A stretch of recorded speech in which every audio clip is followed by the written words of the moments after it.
Ah oui, hein, c'est vrai que consommer 5 fruits par jour, c'est bien se nourrir, selon bien sûr les nutritionnistes. Est-ce qu'il faut consommer alors 5 différents types de jus de fruits en lieu et place de ces fruits-là pour bien se nourrir? On va poser la question tout à l'heure à un nutritionniste. Il viendra sur le plateau nous décrire tout ça là, nous rassurer, oui, que le jus vaut le fruit ou pas en réalité. On suit d'abord ce reportage et on revient en parler. L'industrie agroalimentaire représente de nos jours une source très importante de revenus dans le système alimentaire de notre pays. Aujourd'hui, nombreux sont ces jus de fruits que l'on retrouve sur le marché de consommation. Mais de la production à la consommation en passant par la transformation, aucune étape n'est à ignorer. C'est la qualité de la matière première qui détermine la qualité du produit fini. Quand on finit d'éplucher, on découpe, ça passe au broyeur, ça va à la presse, on filtre, on passe à la cuisson. Quand on passe à la cuisson, on contrôle la température du jus par un thermomètre. Ça varie entre 60 à 70 degrés. Une fois le produit transformé, les normes à suivre pour sa mise sur le marché de consommation sont connues et spécifiques. Parlant de normes, elles varient selon le type de matière première. La norme utilisée habituellement, c'est celle du Codex Alimentarius, qui peut être adaptée ici par l'ex-ABNOR, devenu Agence nationale de normalisation et de normalisation de métrologie, ANM. Pour chaque type de produit, il y a des spécifications précises. Pour le jus d'ananas, par exemple, il peut être autorisé l'ajout d'une certaine quantité d'eau ou non. Et selon la quantité qui peut être ajoutée, il y a la dénomination qui va pouvoir être changée. Si le consommant local reste la devise des acteurs du secteur agricole, il n'en demeure pas moins que le suivi et le respect des normes dans le processus de transformation doivent être de rigueur. Il s'agit de surveiller ce qu'on appelle les 5e devenus 6e. Nous avons les matières premières déjà, la qualité de ce que nous allons prendre comme matière première. Est-ce qu'elles répondent à ce que nous voulons avoir comme produit fini? Dans quelles conditions nous les acheminons vers l'unité de production?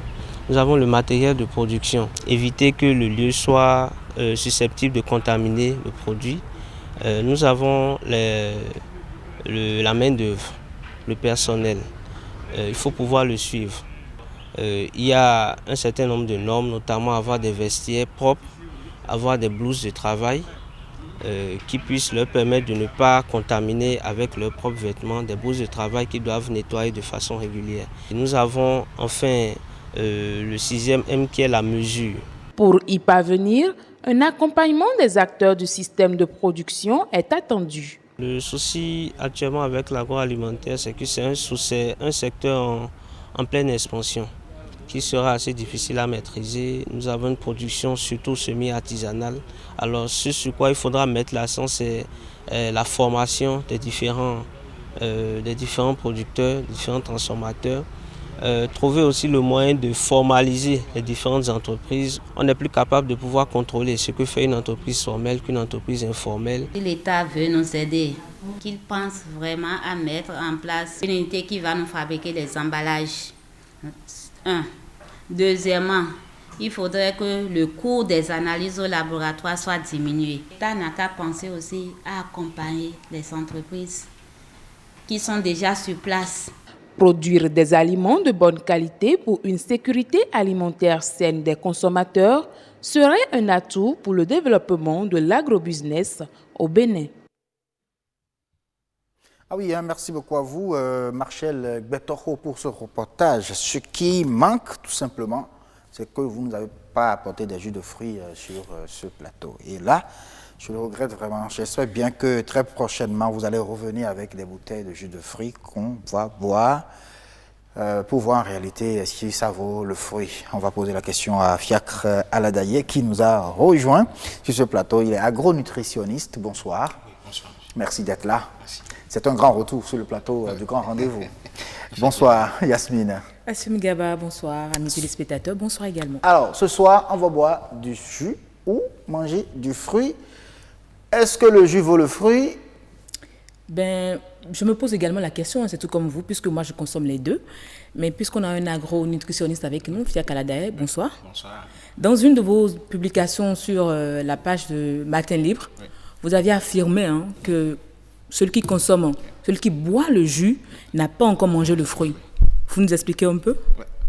Merci beaucoup. D'abord, il faut clarifier l'idée qui est derrière cette publication dans les colonnes du quotidien Matin Libre. C'est le fait que, d'abord, dans nos quartiers, dans nos maisons, presque dans toutes les maisons, il y a de nos jours des vendeurs et des vendeuses de jus de fruits qui, en réalité, c'est des produits qu'on ne peut normalement pas appeler jus de fruits. D'abord, et voir aussi en fonction de la qualité de ce qui a été ce qui est vendu aux consommateurs. Donc, il faut attirer l'attention du consommateur sur ces produits qui sont consommés, qui ne sont en réalité pas des produits qu'on peut appeler d'abord jus de fruits.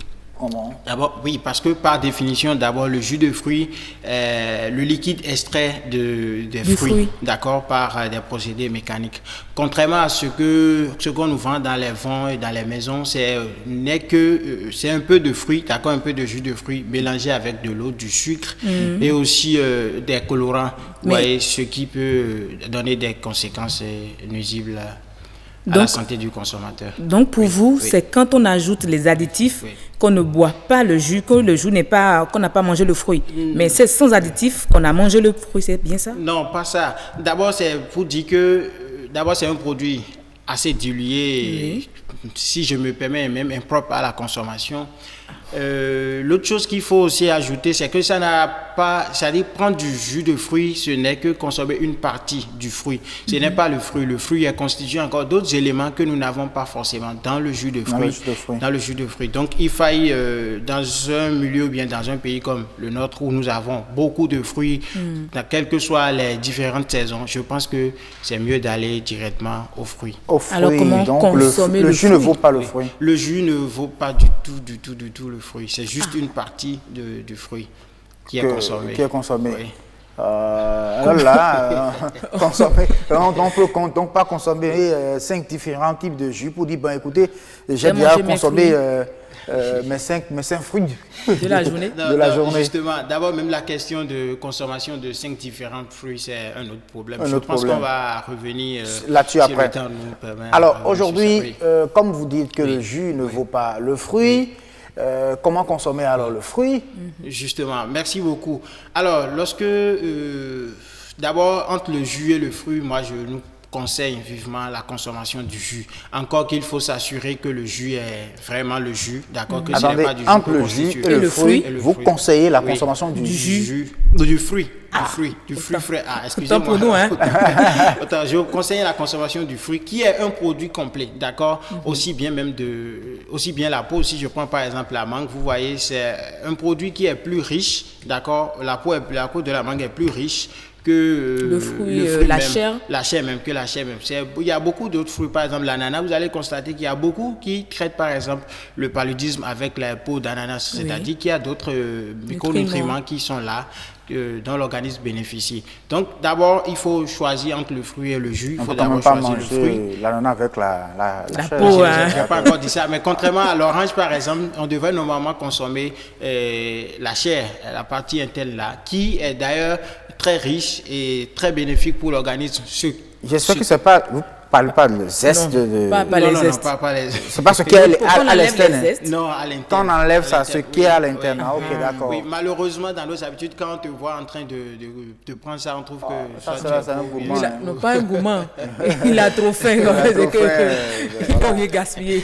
Donc, il faut s'assurer d'abord que le jus que nous sommes en train de consommer est d'abord du vrai jus et essayer de privilégier les fruits parce que c'est là où nous avons tous les micronutriments nécessaires pour le bien-être de l'organisme. Oui, voilà. Alors, et concernant le jus, comment consommer le jus? Puisque vous avez dit que les jus qui sont dans les bouteilles et tout, que ce n'est pas bon, qu'il manque quelque chose. D'accord. Super. Comment consommer le jus? D'abord, il faut attirer notre attention sur deux aspects de la chose. D'accord? Le premier aspect, c'est le fait que d'abord, ces jus reconstitués que nous avons dans les vins et autres sont faits à base de beaucoup de sucre. Dieu seul sait si c'est même le sucre que les gens utilisent parce qu'on sait ce qui se passe aujourd'hui. Les producteurs qui sont poussés par le gain, qui utilisent on lit souvent, hein, sans sucre. Sans sucre, non, il y a suffisamment sans de additifs. sucre. Suffisamment. Sans additifs. Oui, c'est aussi simple que ça. On n'a pas besoin d'être scientifique pour vérifier, bien pour attester la qualité d'un produit. Vous pouvez prendre le fruit, vous-même presser et acheter le jus sur lequel l'étiquette est écrite 100% naturel ou bien sans additifs pour voir si vous consommez réellement. C'est un peu comme l'histoire de lait de vache et puis le lait qu'on nous vend importé.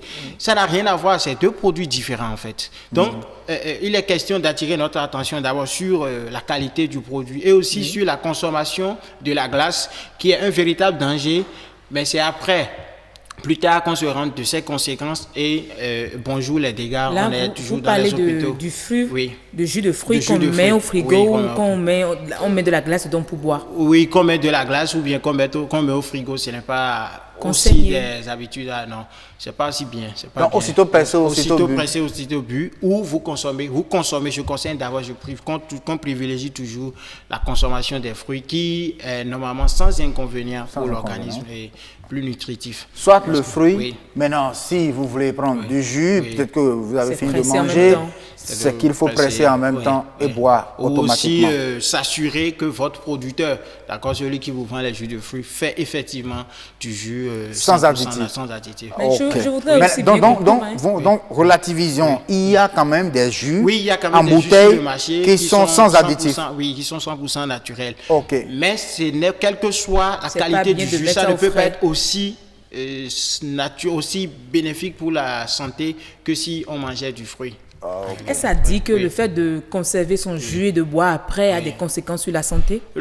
Conserver le jus, c'est la façon la plus facile ou bien la plus courante de conserver les fruits, c'est de les mettre au frigo. Vous savez, nos frigos, on sait un peu au niveau des ménages, on sait tout ce qu'on met dans les frigos. En plus de ça, il y a certaines températures qui est là et aussi les variations de température, ce qui peut facilement affecter la qualité nutritive des jus que nous proposons dans les frigos.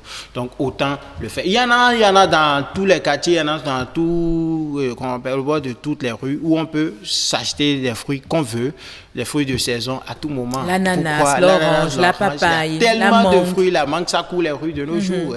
Le raisin, Pourquoi les pommes fruits. La date, encore que nous sommes en période de carême, c'est très bénéfique pour l'organisme. Ok.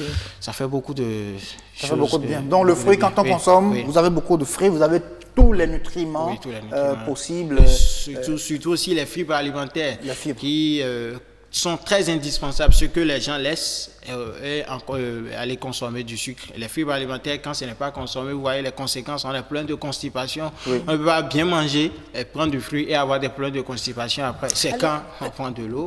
Comment consommer alors son fruit? À quelle fréquence on peut consommer du fruit par jour? Le fruit peut être consommé à tout moment et toutes les fois que vous voulez d'ailleurs. Et c'est ce que nous conseillons souvent aux mamans qui ont du mal à se passer du grillontage en grillontant les bonbons, les chocolats. On ne sait même pas ce qu'on est en train de consommer. Grignoter les fruits. Merci beaucoup. Merci beaucoup. Alors, grignoter les fruits, hein, grignoter les fruits. Vous avez compris? Grignoter les fruits. Oui, grignoter les fruits, Yasmine. Vous avez compris également. Grignoter les fruits, chers téléspectateurs. Marcel, grignoter les fruits. Allez. Mais Au n'oubliez lieu de pas bonbons. Estelle Pazou. Ah oui, Estelle, les chewing-gums et autres bonbons, laissez grignoter les fruits. Allez, la consigne est donnée, hein, vous avez compris tout simplement, chers téléspectateurs.